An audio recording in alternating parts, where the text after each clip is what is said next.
We're continuing our conversations with persons directly linked to the sugar industry. And joining us here today are some members of the sugar industry union reps. I'm going to ask them to briefly introduce themselves. Hi, my name is Leon Burnett, and I'm from Skeldon Estate. I have 19 years service, work in the plant. My name is Bagma Tochan. I am working at Enmore Estate for the past 26 years. Thank you. My name is Glenn McLeod, employee of Rosal Estate. I'm there for 23 years now. We've been hearing about some major changes coming your way to an industry that you have worked in for years. Changes that are not only going to affect you as a worker or a union representative, but the communities that you live in. What can you tell me about what is being said on the ground? Ms. Ho-chan. Okay, to begin with, I am living in a community where you have all sugar workers, and only people who works at the industry got houses where I'm living. So I can tell you directly, I know of people who are going to really struggle. Some people, I don't know how much food they're going to get to eat because they have their families. I'm not sure how much of them are able to send their children to school. Because these things you're seeing lively in the neighborhood on a daily basis. When it's out of crop, you see the punishment in people, much less if you're waiting for the closure of an estate, and particularly Enmore Estate. If Enmore Estate to be closed, as they said the factory would close on the 31st of December 2017, we don't have alternative jobs that we are looking at or readily going into. So you're talking about a lot of crisis in the home, crisis in the community, crisis in the whole nation, because people are directly and indirectly dependent on sugar workers and the earnings. Every day you would have been meeting sugar workers, your counterparts. What are they saying to you? They want to know what is going to happen to them. They're not so much in favor of severance pay. They're not in favor of closure of the estate. All they're interested in is if the government or who is in charge of the decision making, if they can find some ways and means of continuing the business of sugar. Not a closure. We are not looking at closure, or people are not looking at closure or severance pay as a means. They want the business to go on in whatever way management or the government can do it, so that people can earn. Because when you close an industry with so much thousands of workers, you don't have no earnings. And once you don't have earnings, you know how much things are spill off of that. You can't pay your bills, you can't pay your mortgages, your livelihood have really going to be shifted apart. Glenn, are the sentiments the same where you are? Yes, because most of the question being asked, where shall we go? And if we go, what shall we do? Looking at Rosal Estate from a wider point of view, but you don't believe that the government or Gaisuku heads didn't look at it, right? We have no alternatives but sugar. The entire community is sugar. The entire, actually, Region 6 is sugar, right? So, what would you see after sugar being closed on the 31st of December? Increase in policing, increase in crime, increase in prostitution, increase of school drops out. Because few people will be able to send their children to school because you can't send a hungry child to school. You know, from now they just sit and look at it and call it the way forward. But the way forward for who? Right? This is not the way forward for the people in the community. In our community is one straight road. Houses on the left and houses on the right. And everything on the left and everything from the right is from sugar. Nothing else. And I don't believe the people who are making this decision are thinking about sugar. Sugar can change. This crisis can change. But the people who are sitting there, they're the ones who hold in the mantle or have the power and can change it. Because where we're living and what we're doing, you have 99.9% of the people who is not directly or indirectly related on sugar. And one is telling you close and the other is telling you divest. Divest for what? Where would the people go after Rosal Estate is closed? What can they do after the sugar estate is closed? These are the things you gotta be asking yourself. Are there work in the community? Don't tell people what they're gonna plant cassava and citrus and mighty lion. Because that is our part-time job, catching tilapia and planting our kitchen garden. Each home in country plant a kitchen garden, or each worker have a gas tank.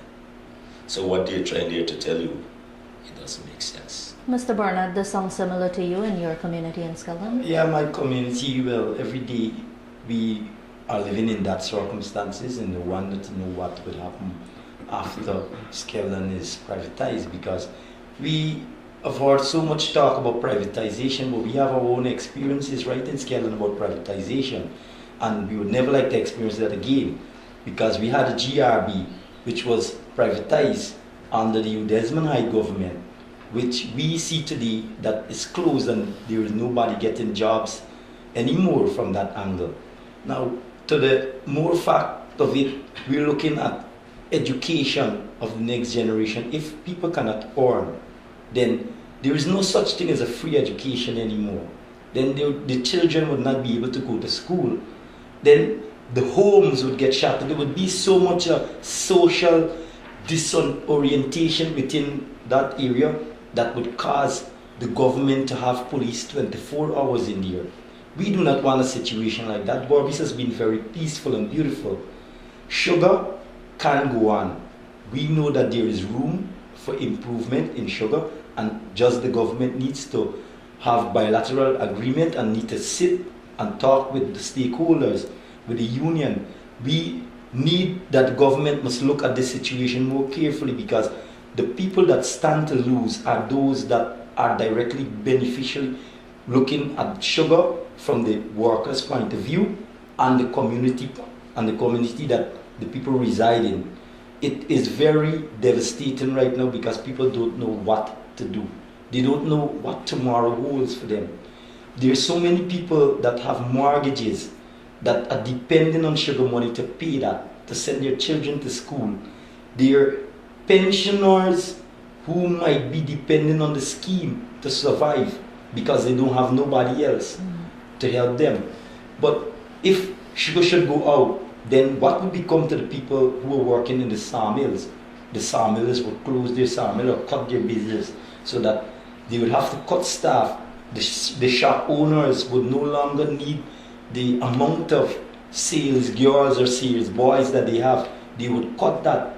Then Skeldon Factory and Sugar has been responsible for educating and training young people in the fine arts of mechanics, electrical installation, instrumentation.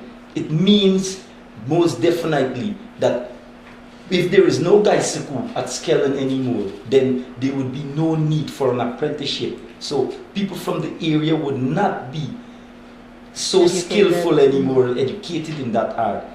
Education on the whole would be a thing of history, because once you cannot earn, you will not be able to educate your children.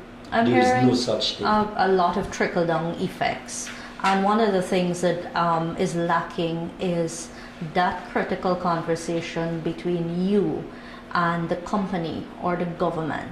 Can you all tell me about whether or not there have been any direct conversations, anybody coming to talk to you, anybody coming to talk to the community, anybody coming to reach out to the workers to say what is the position of the sugar company? Well, there have been a lot of talk, but all the talk has pointed in one direction, either closure or privatization. Because I cannot trust privatization, because I've seen what privatization has done to affect the people in Jamaica. The sugar estate was privatized there. I have friends who went there to work in the sugar estate in Jamaica, and they're home back without a job. So I don't want to see that happen to us here. Talking privatization doesn't mean, with a private owner, doesn't mean that, okay, we have guarantees that we will have our jobs in the next 5 or 6 years. It doesn't mean, it doesn't have no guarantee about tomorrow, because The owner might well say yes, he's into sugar, and once he gets the whole package, then he starts to shed his load. He cuts off the corners to make what he wants of it. And then he would not be responsible. He cannot be held responsible.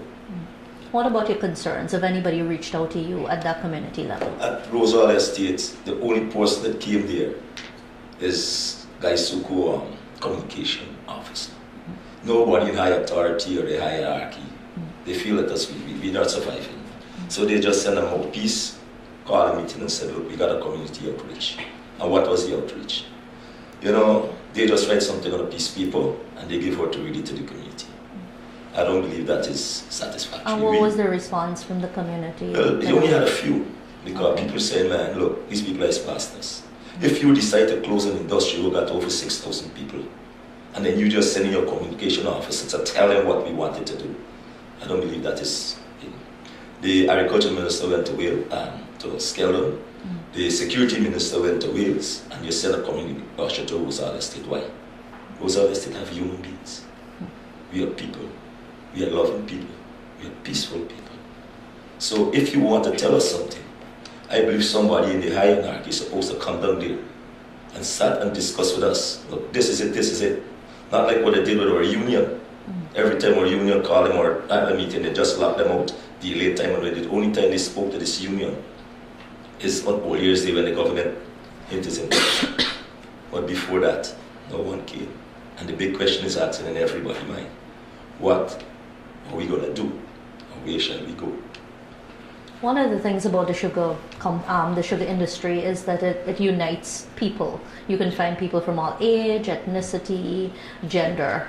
The pulse of the sugar industry is obviously its workers. And from what you're telling me here this morning, it will have a clear effect on community life and whatever happens nationally. What are workers, what are they saying about what they feel are their next steps? Well, they're saying a lot of stuff, but mostly you see that people, they're hustling to migrate. You see that people looking for other jobs, right? Even though they cannot find, right? They're still searching. Some are even talking about, people telling me that here, look, they even gotta migrate, they even gotta go to the Rupununi savannas or somewhere and see better place. They gotta go see the gold. They gotta see, and these are the stuff now that you don't want, because they will move. A husband will not take his family with him. He will have to leave them behind. Then you will find homes being broken because sometimes he might not come back on time. Sometimes he might not send money on time. The woman might be forced to do else. These are the kind of situations that we do not want for the next generation, because we do not want the next generation of young people to grow up being delinquent. We want them to grow knowing of a good home and a perfect stability, good communities to live in, and good education, which would make Guyana only be successful in the next generation. Suffering one entity and trying to make the other entities full, it would not help. Gaisuku is a single employer that employs about, I can safely say, about 80% of this nation's people, and have dependency about the other 20% depends on still on the other people, on Gaisuku workers to bring in the money, shop. Okay, sugar has been producing so much over the years that sugar has carried this country on its back for so long. And I don't think that sugar, if it hasn't failed from that long, it can fail today. I don't think that we should rule it out and cause lives to go down the drain. Let me ask Glenn to come in here, but while you're addressing my last question as we wrap up, I just want you all three to tell me, if you have to address anybody in authority or the government, what would you say to them? Want me to answer? Yes. Yeah, well, the first thing I would like to say is ask the government. or even the president to sit down and listen to the cries of the people. Right? Don't just look at it, like a predictor. Just listen to the cries of the people. Because it's the people put you there, and it's the people who will be suffering. So if you're listening, just listen to the cries of the people. Just for 1 second. If you can do that. Because let me tell you something. Right? At the sugar industry, most of the wives are housewives. They're not so independent like the people in Georgia. And most of the husbands or the children at home only miss their father for 8 hours when he left to go to work. So you gotta leave the community to go outside to look for a job. You can ask yourself what will happen. Debbie. Yeah, what I am thinking, like, apart from Gaisuku workers alone, you have, if we pass down the Maripo market, for example, the sellers would ask you when the crop is going to start. Directly they're depending on when sugar is going to start. And really and truly, the government should look at every cent or every penny that is earned by a Gaisuku worker is turned back and spent in this same country and is given into different areas, GRA, NIS, and for people pension. And mostly NIS is going to take a big blow if all these estates and all these workers come out of existence, because Gaisuku is a sure payer of NIS, because our money have been deducted and paid. But private people, there's an option if the employer and the employee wants to pay or not to pay. So those two areas will be affected a lot. And even if we have a home and we have to pay mortgage, all the money turned back and spent in this country and spin this country around. So why you should take out sugar? While you're taking out sugar, you're taking out a lot of other businesses and you're reducing a lot of other businesses. So we are asking the persons in authority, even if it's the president making the decision or the hierarchy of Gaisuku, look back at your decision, because it's going to give you a big spill-off in this country. It is not going to be an easy one. It is going to be a big spill-off, a big issue to deal with. And I'm not sure whether they are prepared to deal with putting out so much people out of bread, and there's nothing they can rely on. We can't go out just like that after 25 and 30 years of service. People have 40 years, 50 years, 40 years service with Gaisuku. No, sorry, not 50. More than 40 years service with Gaisuku, and that is all they know to work in the sugar industry. So where else can they go? If you over 50 years, nobody wants to employ you. And we would have done all our best in the industry. Leon, let me ask you to wrap up.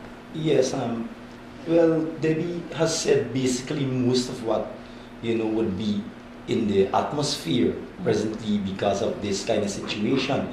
But, however, I would like to add one thing, that I would like to ask His Excellency, the President, to think of the decisions that they are making carefully, because it would cause chaos throughout this country, because Gaisuku has always been a money bringer, and businesses depend on expenditures coming into this country, monies coming into this country before that they can function. So it would affect everyone.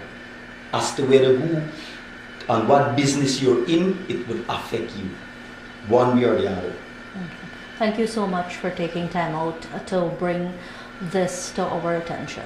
Thanks. Thank you.